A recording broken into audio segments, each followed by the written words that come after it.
নমস্কার সবাইকে, আমি অভিষেক নায়ক ফ্রম হোম ক্লাসেস। দেখুন, আপনারা সবাই জানেন যে WBMSc মানে KMC সাব অ্যাসিস্ট্যান্ট ইঞ্জিনিয়ার পোস্টে অলরেডি নোটিফিকেশন একটি রিলিজ করে দিয়েছে। টেম্পোরারি বেসিসে নোটিফিকেশনটাকে রিভোক করা হয়েছে ফর সাম ওবিসি কেস, কিন্তু এটা আপনি জেনে রাখুন কিছুদিন পরেই আবার নোটিফিকেশন বেরোবে এবং নোটিফিকেশন বেরোলে কিন্তু KMC খুব বেশি একটা সময় দেয় না। এই ভিডিওটি আমি এনেছি একটা detail analysis of mechanical branch, specifically কোন সাবজেক্ট থেকে কতটা কোশ্চেন এসছে প্রিভিয়াস ইয়ারে আর কোন সাবজেক্টগুলোতে বেশি আমাকে ফোকাস করতে হবে, এই জিনিসগুলো নিয়ে।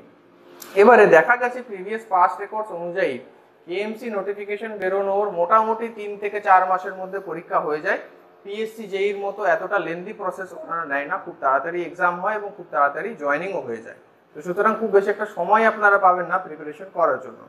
তো পাস্ট 2023 এবং 2022তে এক্সাম হয়েছে, এর আগেও এক্সাম হয়েছে, কিন্তু KMCর ওই কোয়েশ্চেনগুলো, ওই ইয়ারে কোয়েশ্চেনগুলো খুব একটা বেশি রিলেভেন্ট নয়।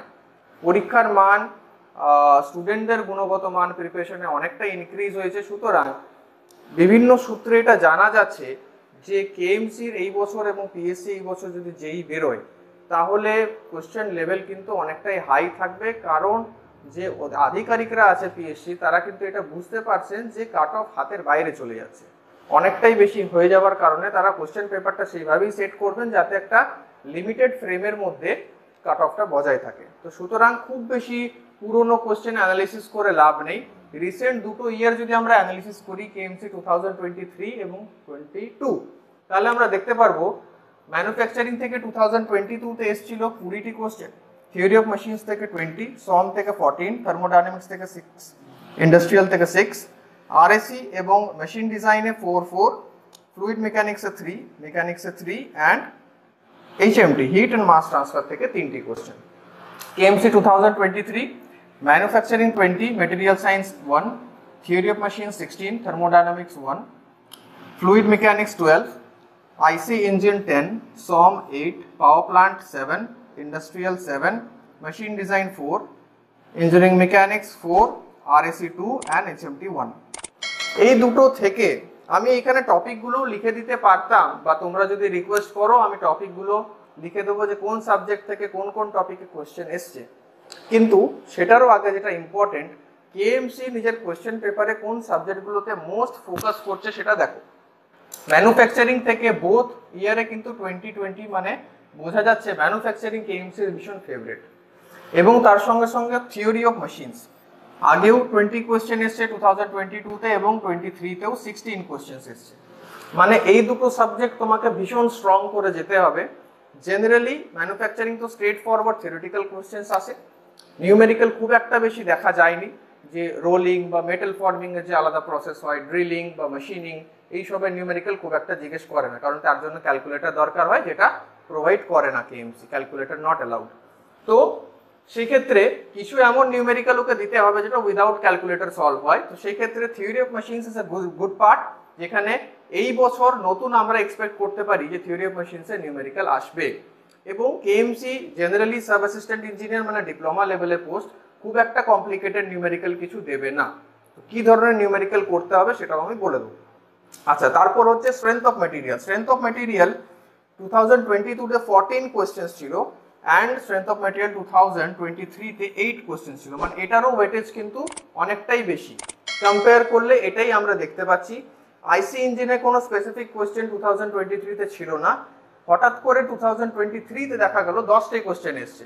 তার মানে এই দুটো ছাড়া, ম্যানুফ্যাকচারিং থিওরি অফ মেশিনস ছাড়া বাকি সমস্ত সাবজেক্টগুলো দেখা যাচ্ছে ফ্ল্যাকচুয়েটিং নেচারে, প্রেডিক্ট করা সম্ভব নয়, এবং এত বড় একটি পরীক্ষার জন্য কোনো রকম প্রেডিকশন ফলো করবে না। কেউ এটা বলতে পারে না যে কোন সাবজেক্ট থেকে কতগুলো কোশ্চেন আসবে, কোনটা বেশি পড়তে হবে, কোনটা কম পড়তে হবে। KMC পুরো মেকানিক্যাল ইঞ্জিনিয়ারিং এর সিলেবাসের প্রত্যেকটা কর্নার টাচ করে। যদি একটিও কোশ্চেন আসে তাহলে একটি টপিক থেকে একটি কোশ্চেন আসবে এবং তোমাকে সেটা অ্যাটেম্প্ট করতে হবে if you are from general category. General category স্টুডেন্টরা এটা বাছাই করতে পারে না যে কোন সাবজেক্ট থেকে কতটা পড়বো, এটা যদি আমি ছেড়ে চলে যাই তাহলে কি হবে, তাহলে তুমি চাকরিটি পাবে না, এটাই হবে, আর কিছু হবে না। প্রত্যেকটি সিলেবাসের অ্যাসপেক্ট কমপ্লিট করতে হবে, যতটা করা সম্ভব ততটা কমপ্লিট করতে হবে। হ্যাঁ, SC ST দের জন্য কিছুটা ছাড় আছে, OBC দের ক্ষেত্রে খুবই ন্যূনতম ছাড়, সেটা UR থেকে খুবই কম নাম্বার তাদের কাট অফ যায়, সেটা আলাদা ব্যাপার। কিন্তু তোমাকে টার্গেট যতটা হাই করবে ততটাই সিলেকশনের চান্স বাড়বে। এবার আমি বলে দিই, পেপার প্যাটার্নটা হচ্ছে 100টি কোশ্চেন আসবে, total marks 2 each question, and total marks হচ্ছে তোমার ফুল মার্কস 200। 40 মার্কসের ইন্টারভিউ আছে। তুমি যদি বলো স্যার কতটা মার্কস টার্গেট করলে আমি চাকরিটি পাবো, তোমাকে মিনিমাম 200 অ্যান্ড অ্যাবাভ টার্গেট করতে হবে যদি তুমি ফাইনাল সিলেকশন লিস্টে নিজের নাম দেখতে চাও। ফর জেনারেল ক্যাটাগরি, এসসি এসটিরা অ্যাকর্ডিংলি রেশিও ওয়াইজ ডিক্রিজ করে নেবে মার্কসটা। তো 200 প্লাস মার্কস পাওয়া কি সম্ভব? হ্যাঁ সম্ভব। খুব একটা বেশি কমপ্লিকেটেড কিছু কোশ্চেন নয়। মেইন চ্যালেঞ্জ কেএমসি প্রিপারেশনে এটাই যে টোটাল মেকানিক্যালের সিলেবাস অথবা ইঞ্জিনিয়ারিং এর আদার ব্রাঞ্চের সিলেবাস টোটালটা কভার করতে হবে।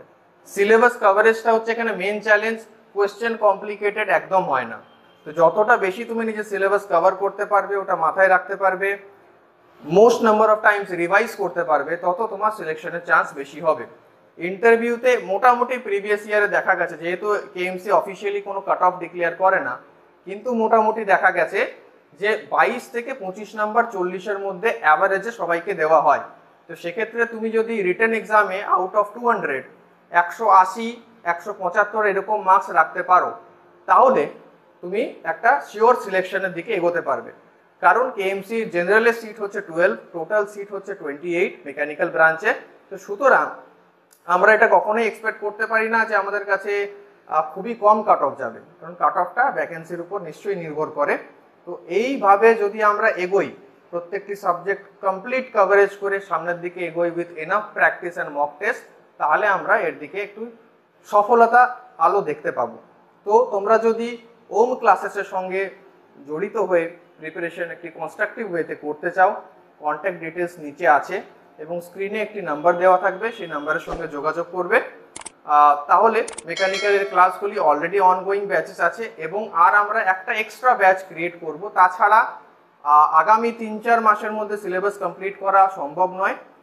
অলরেডি 4 to 5 আওয়ার্সের ক্লাসেস নেওয়া হচ্ছে, তাহলেই একমাত্র সিলেবাসটা কমপ্লিট করা সম্ভব উইকলি 5 ডেজ। ঠিক আছে, এইভাবে আমাদের প্রিপারেশন স্ট্র্যাটেজিটা আমরা রাখবো।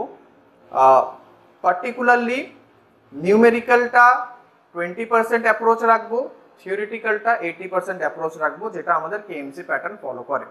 ঠিক আছে, তো তোমাদের একটি টেলিগ্রাম চ্যানেলও নিচে দেওয়া থাকবে, যার মধ্যে সমস্ত জব আপডেটস ফিউচারে স্টেটের লেভেলে এবং সেন্ট্রাল লেভেলে যতগুলো ভ্যাকেন্সি আসলে সব জব আপডেট দেওয়া থাকবে। ওই টেলিগ্রাম চ্যানেলে সাবস্ক্রাইব করে রাখবে এবং ওখান থেকে তুমি অনেকটা ইনফরমেশন পাবে।